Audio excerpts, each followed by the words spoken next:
Le plan d'action humanitaire d'ADRA contribue à atténuer la faim dans les pays africains.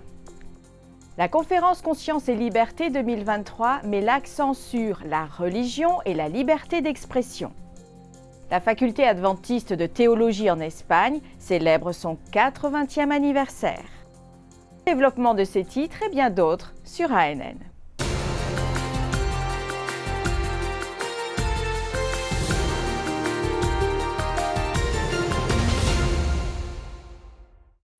ADRA, l'agence de développement et de secours adventiste, a lancé son plan d'urgence de lutte contre la faim pour 2023 afin d'atteindre les enfants, les familles et les individus les plus vulnérables de la Corne de l'Afrique.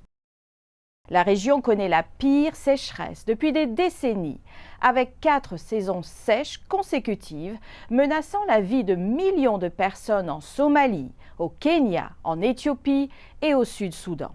Selon les Nations Unies, plus de 36 millions de personnes ont besoin de nourriture et d'une assistance humanitaire, et la famine aiguë devrait s'aggraver avant le printemps.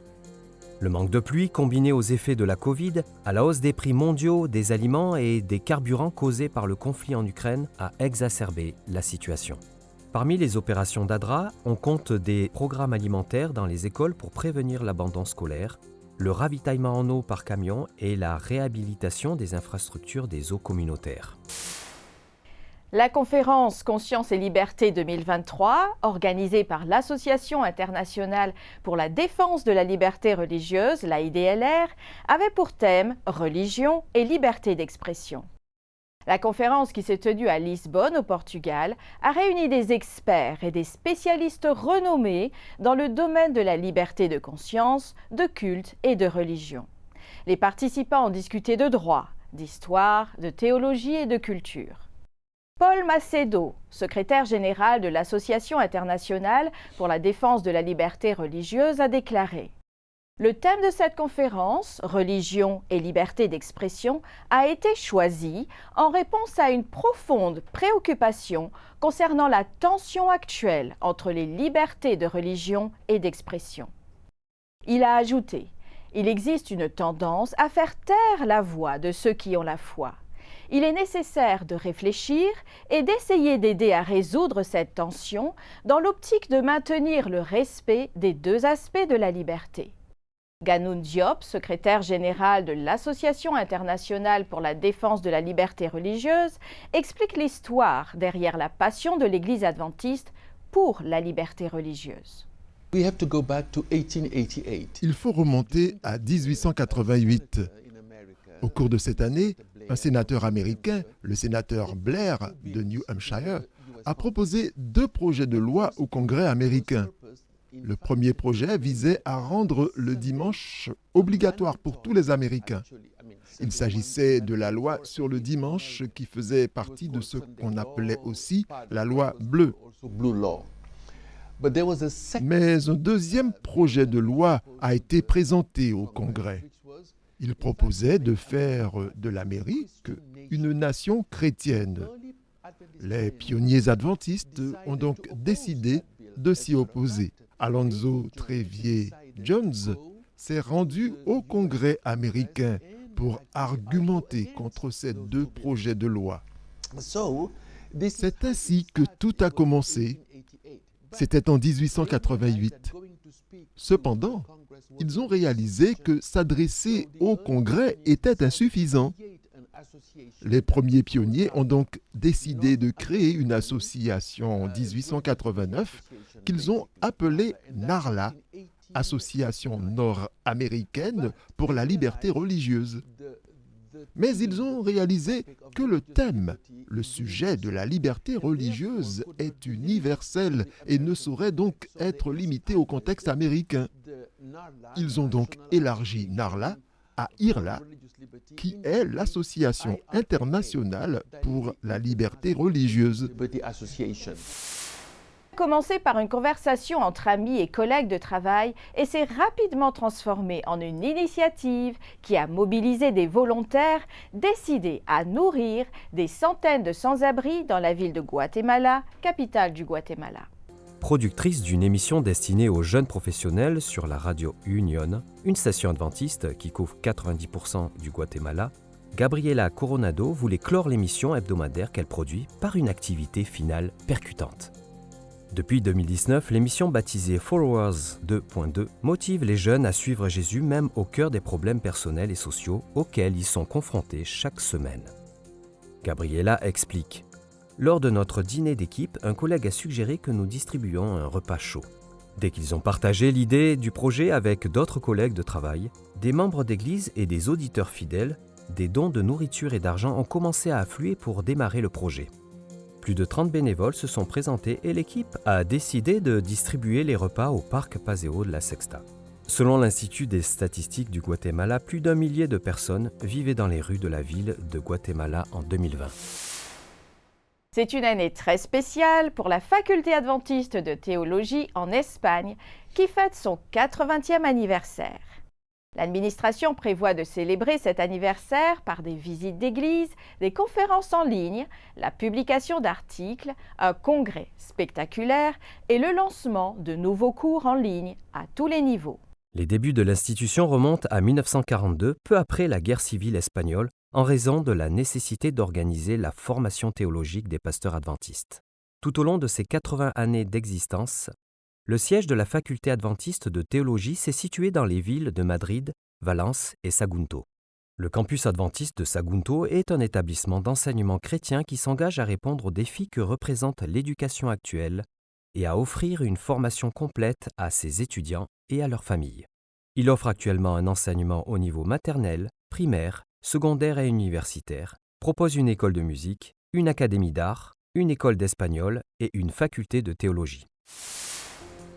Nous faisons une courte pause et à notre retour, nous nous rendrons en Zambie où le président de l'Église mondiale, Ted Wilson, et son épouse Nancy visitent un établissement missionnaire.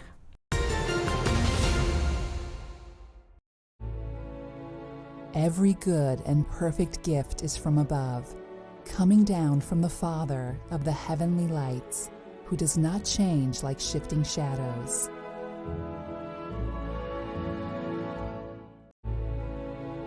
I will give to the Lord the thanks due to his righteousness, and I will sing praise to the name of the Lord the Most High.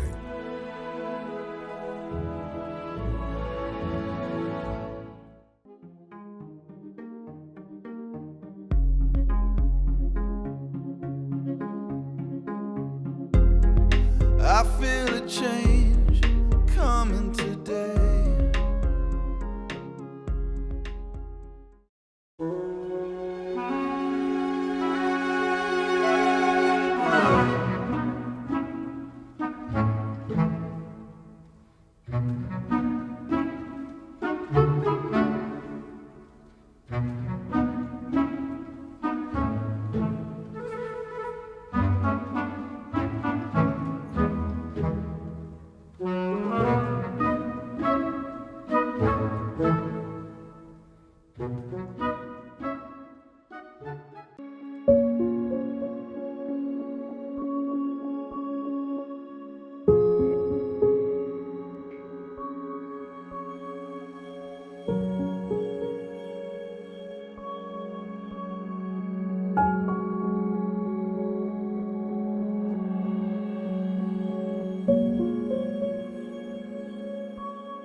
En visite en Afrique australe, le président de l'Église mondiale adventiste, Ted Wilson, et son épouse Nancy ont visité le centre Riverside en Zambie.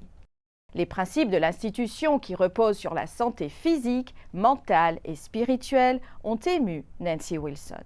Riverside Farm Institute Le président de la conférence générale Ted Wilson était à l'Institut agricole Riverside à Kafue en Zambie alors qu'il poursuit sa visite dans la division de l'Afrique australe et de l'océan Indien. Accompagné de son épouse Nancy, du président de la division, le Dr Akombwa, et d'autres dirigeants d'églises régionales, il a visité cet établissement qui exerce un ministère adventiste autonome depuis 49 ans. L'Institut est situé sur un terrain de 1100 hectares et existe pour équiper ses élèves afin qu'ils impactent positivement leur communauté en imitant Jésus-Christ par son ministère d'amour et de compassion. Love and Compassion. Les dirigeants de l'Institut ont raconté son histoire. Le Dr Akombwa lui-même a, dans le passé, bénéficié des soins de cet institut. Il a encouragé les gens à s'y rendre pour être guéris. For healing. My BP was found. On a constaté que ma tension était élevée. Quelqu'un m'a dit d'aller à Riverside. Nous avons passé 7 jours ici. À la fin de mon séjour, je pense que ma défunte mère aurait aimé de me voir. Je me sentais tout neuf comme un bébé. J'étais complètement rétabli et tellement heureux. Je voudrais encourager le plus grand nombre à venir à Riverside. Riverside s'occupera tellement bien d'eux et leur donnera un nouveau souffle. Nous avons 3 filles. Un de mes profonds regrets est qu'aucune d'entre elles n'a eu la chance de venir ici. Je vais leur dire aujourd'hui sur mon ordinateur que je crois que le Seigneur vient très bientôt. Mais que s'il tarde quelques années, je souhaite que nos petits-enfants viennent ici parce que nos filles ont grandi en Afrique. C'est quelque chose qui leur tient à cœur. L'Institut de santé a une large expérience puisque de nombreuses personnes ont reçu des soins physiques, spirituels et éducatifs. La question est de savoir comment ils accomplissent cette mission. Aujourd'hui, le pasteur Wilson et la délégation ont vu les nombreuses activités proposées dans ce bel endroit situé dans une zone calme, loin des foules agitées. Ici, des actions de sensibilisation, notamment axées sur la santé, sont menées.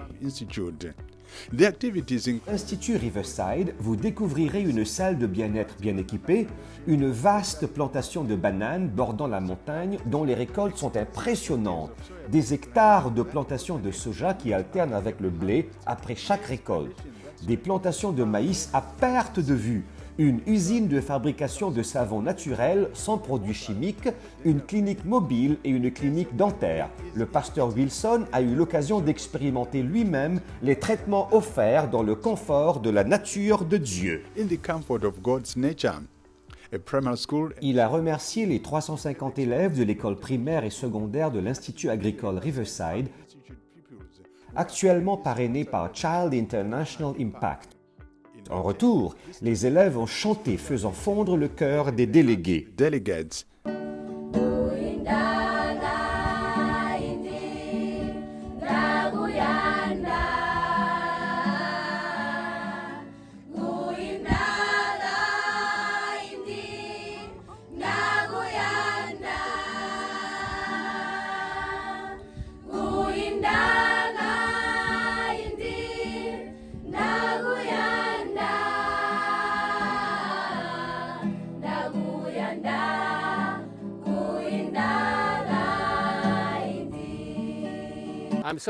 Je suis très impressionné par la beauté d'un si merveilleux groupe de jeunes gens réunis dans un seul but, celui de servir les autres et servir le Seigneur. Le président a encouragé l'Institut, les membres de l'ASI et de l'OCI à continuer à répondre aux besoins de la communauté par l'éducation, la santé, les aspects pratiques de la vie et le message du salut. Il y a tellement à apprendre du monde agricole si l'on veut réellement comprendre comment se déroule le processus de conquête des âmes. Dr. Hobson Bon. Le docteur Bonia, vice-président de la division et responsable de l'ASI, est content du travail effectué par l'ASI sur ce territoire. Je connais plusieurs antennes de l'ASI qui ne font que parler et rien ne se concrétise sur le terrain. En ce qui concerne Riverside, l'investissement de l'ASI transparaît clairement. Ted Wilson a fait l'éloge de Riverside pour avoir établi 67 congrégations adventistes grâce à leurs activités missionnaires. Il a conclu sa visite en priant avec les locaux et la délégation. Les habitants étaient heureux de voir leurs dirigeants, mais surtout de prier avec lui sous un même toit. Certains disaient ne l'avoir vu que dans des magazines ou à la télé. C'était agréable d'avoir la conférence générale avec nous. Ils ont insisté sur le fait que notre mission est basée sur la santé physique et mentale qui doit fonctionner de pair. Adorer en compagnie du président de la conférence générale était vraiment exceptionnel. C'était presque incroyable. Il y avait de nombreux dirigeants de la division et de la conférence générale. J'ai seulement lu à leur sujet pendant le cours sur le patrimoine de l'Église, mais de les voir en personne me rend très humble. L'expérience était vraiment merveilleuse. C'était très bien. Avoir la conférence générale avec nous ici est une grande leçon d'humilité. Il a beaucoup parlé de la santé, même dans le domaine de l'éducation. Je suis un enseignant du secondaire. J'ai retenu que nous devons investir dans nos enfants qui grandissent et qui sont chrétiens. Nous devons les aider. L'apprenant est censé connaître le Christ et il doit savoir que le Christ reviendra pour nous ramener à la maison. C'était une expérience unique, une opportunité pour nous ici à Riverside, surtout pour moi qui suis ici depuis 35 ans, d'avoir le président de la conférence générale. Je le vois toujours dans les médias, dans les magazines, dans les journaux. Mais maintenant, le voir face à face, c'était vraiment un encouragement pour nous ici. Nous sommes très reconnaissants et honorés d'avoir le privilège de sa présence. Cela a été une expérience incroyable de visiter cet institut qui combine, comme Jésus l'a fait, les aspects physiques, mentaux, sociaux et spirituels de la vie. L'Institut Riverside est un exemple de cette mentalité de service que Jésus a démontré dans son propre ministère. Le travail qui se déroule à Riverside est un véritable reflet de ce que le Christ aurait fait s'il était encore sur terre. L'amour et la compassion étaient au cœur de son ministère. Quelle belle façon de l'imiter que d'être ses mains et ses pieds! C'était Noël Sibanda pour ANN en direct de la Zambie. Restez avec nous. Après la pause, nous verrons comment l'Église adventiste du 7e jour du sud du Brésil offre des cours gratuits à la communauté environnante.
La salle des jeunes de l'église adventiste du quartier de la ville industrielle de Curitiba, dans la capitale du Paraná, un état du sud du Brésil, est devenue une salle de classe pour le cours d'électricité offert gratuitement à la communauté.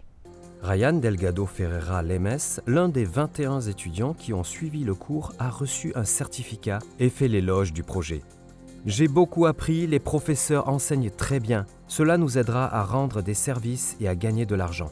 Les personnes intéressées se sont inscrites à une foire de la santé dont les bénévoles du projet Mission Caleb avaient fait la promotion et ils ont assisté au cours.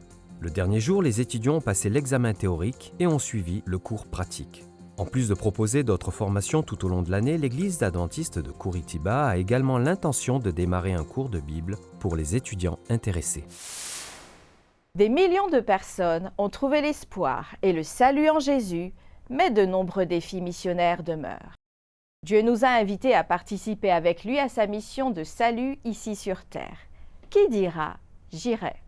Nous remercions Dieu pour la croissance de l'Église adventiste du 7e jour depuis que la mission globale a été lancée, il y a 3 décennies environ. Je ne pense pas que nous nous soyons assis pour discuter d'un sujet plus important que la mission globale.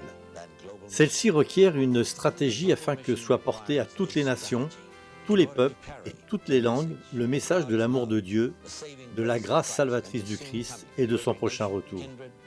Une mission globale et une stratégie globale qui s'étendent d'un continent à l'autre, d'un pays à l'autre, d'une ville à l'autre, d'un groupe à l'autre et pour finir, d'une personne à l'autre. Nous avons atteint beaucoup de nouveaux groupes de personnes et sommes présents dans de nouveaux pays. Nous avons vu des milliers de nouvelles églises s'ouvrir. Nous avons vu des millions de personnes trouver l'espérance du salut en Jésus. Bien sûr, il reste de nombreux défis pour la mission, mais ce n'est pas nouveau.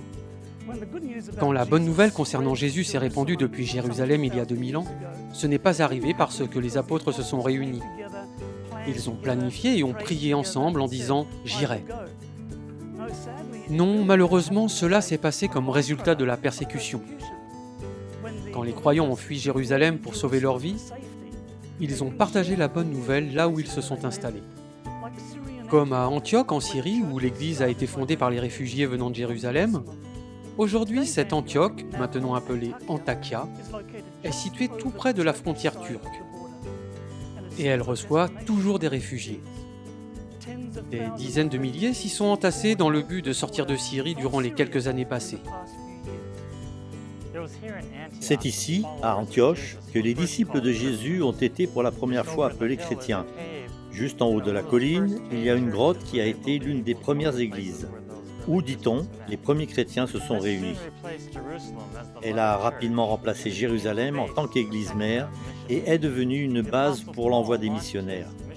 L'apôtre Paul est parti d'ici pour ses voyages missionnaires et a fait naître des églises à travers toute la Turquie et le monde connu d'alors. Aujourd'hui, Antakya est le cœur de la fenêtre 1040, l'une des régions les plus ardues pour la mission. Il y vit plus de 60% de la population mondiale. Il y a 7000 groupes de personnes dans cette fenêtre considérées comme non atteints car il n'y a pas assez de chrétiens pour entretenir la foi sans l'aide extérieure. Dans cette fenêtre se trouvent les personnes les plus pauvres au monde, mais aussi les personnes les plus riches. Elle abrite aussi les plus importantes religions mondiales, mais seulement quelques poignées de chrétiens. En fait, ici, au Moyen-Orient, des villes de plus d'1 million d'habitants n'ont pas même un seul adventiste du 7e jour. Bien sûr, les défis missionnaires que nous rencontrons dans les villes ne se limitent pas au Moyen-Orient, ni dans la fenêtre 1040. En Afrique, en Asie, dans les Amériques, en Europe, les villes où vivent à présent la majorité des populations sont notre nouveau champ missionnaire, car elles abritent toutes les nations, toutes les langues et tous les peuples.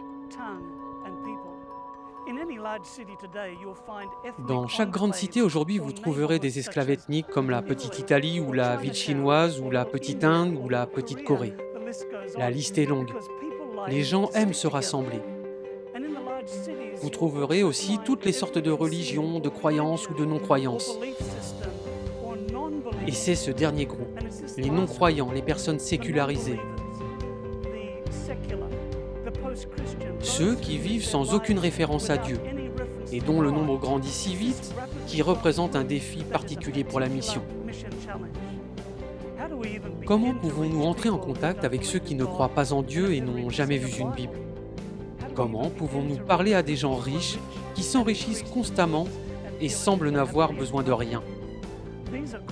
Ces questions ont confronté notre Église en Australie, en Nouvelle-Zélande et en Europe pendant des années. Mais maintenant, elle commence à la confronter dans le monde entier.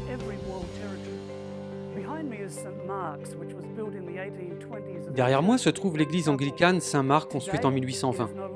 Aujourd'hui, elle ne sert plus de culte, mais a été transformée en lieu où l'on vient manger, boire, être ensemble. Il en est ainsi de centaines d'anciennes églises à travers l'Angleterre et l'Europe, qui ne servent plus à leur destination d'origine. Elles deviennent des appartements, des restaurants, des bars, des galeries d'art. On y donne des cours de yoga et de toutes sortes de choses, excepté ce pour quoi elles étaient faites, et sont à présent le symbole de la nouvelle société post-chrétienne. Aujourd'hui, nous faisons face à des populations sécularisées. Nous faisons face à des adhésions à d'autres religions mondiales et faisons face aux groupes de personnes non encore atteints de la fenêtre 10-40. Nous faisons face aux grandes cités. Devant de tels défis pour la mission, certains voient des murs. Nous voulons y voir des opportunités. Beaucoup ne voient que le problème financier, nous regardons à la source de toutes les richesses. Beaucoup ne voient que notre faiblesse, nous regardons à sa force.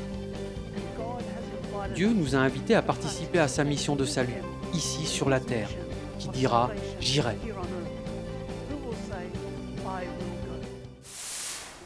Merci d'avoir regardé ANN. Rejoignez-nous la semaine prochaine pour d'autres nouvelles du siège de l'Église adventiste du 7e jour. Saviez-vous que l'Église adventiste du 7e jour a une chaîne YouTube où vous pouvez regarder ANN Vidéo, ANN In-Depth et de nombreuses autres vidéos étonnantes sur la prophétie, la santé et l'étude de la Bible?